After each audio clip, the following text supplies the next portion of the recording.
G'day team. All right. Let me shake. There we go. We're good to go. You can see my pen's on screen. We've had some fantastic technical difficulties today, but really glad you guys are here. My name is Paul, and I look like I've gone a bit blurry today. All right, let's fix that up. Yep, can we fix that? Yes. We're less blurry now. Beautiful. Hey, look, my name is Paul, and I'm here to give you a hand with your NDIS business.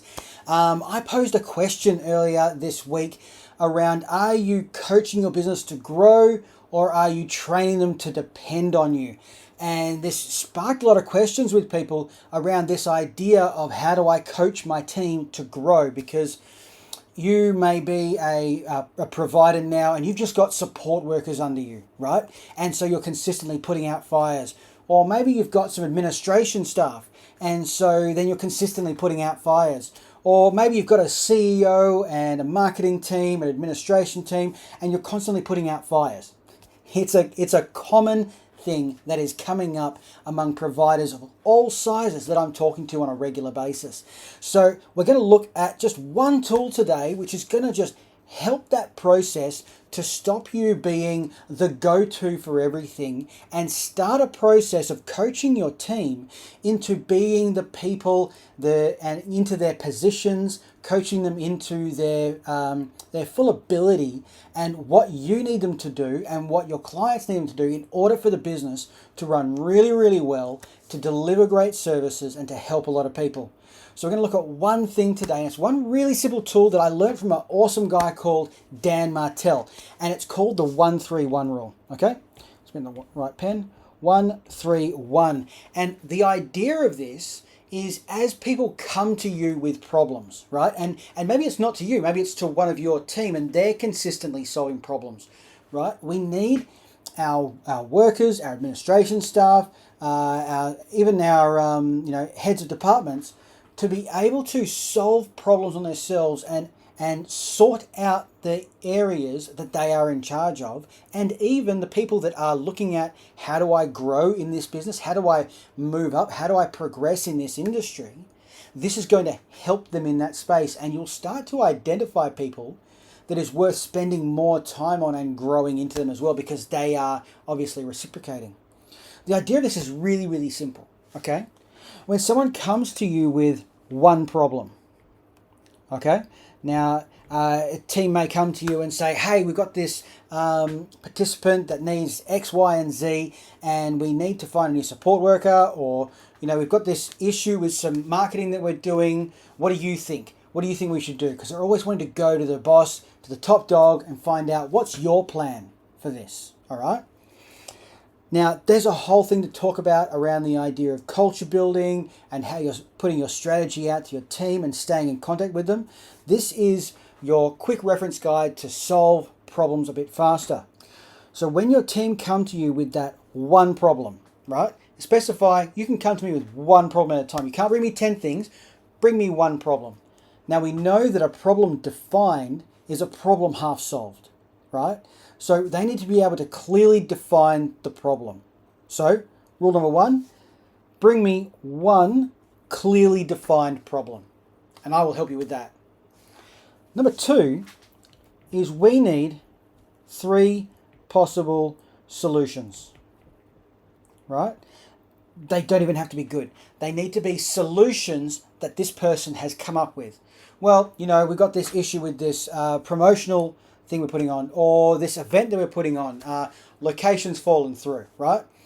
So, well, let's have 3 possible solutions. Well, we could move the event to a different date at the same location. We could get a different location, or maybe we could get change the event altogether because it's not working with all the bits and pieces we've got going on, right?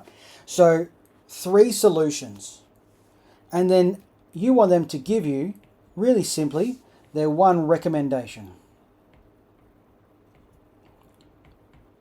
Of those, I think it would just be best to move the date back a week, because then we can get the venue that we want for the event that we're running.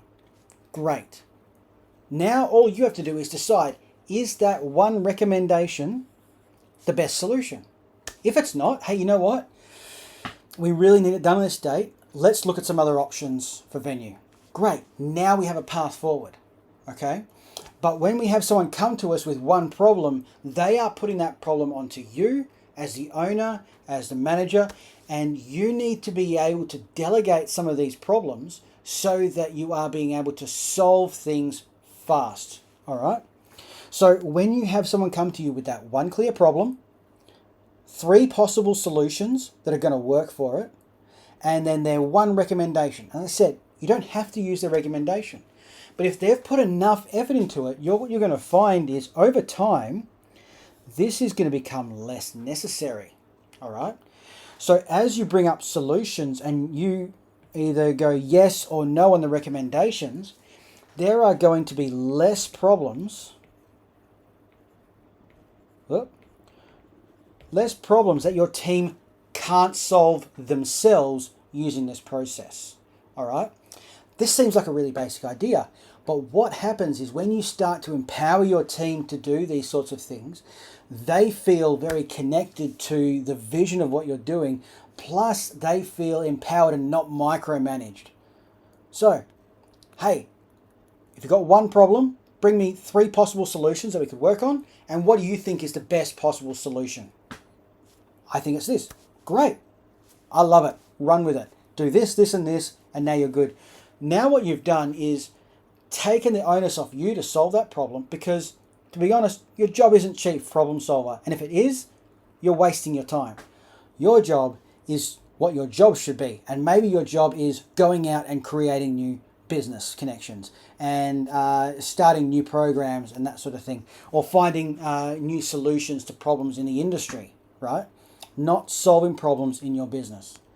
So we want to be able to free you up to do those things and not have your headspace taken up with day-to-day tasks, right? That's why you have team. So I would love to know if you have tried this before or if you're going to implement this week. It won't take much to get a message out to your team as they're coming to you. Great, you got one problem. Give me 3 possible solutions and 1 recommendation, then we can talk about it.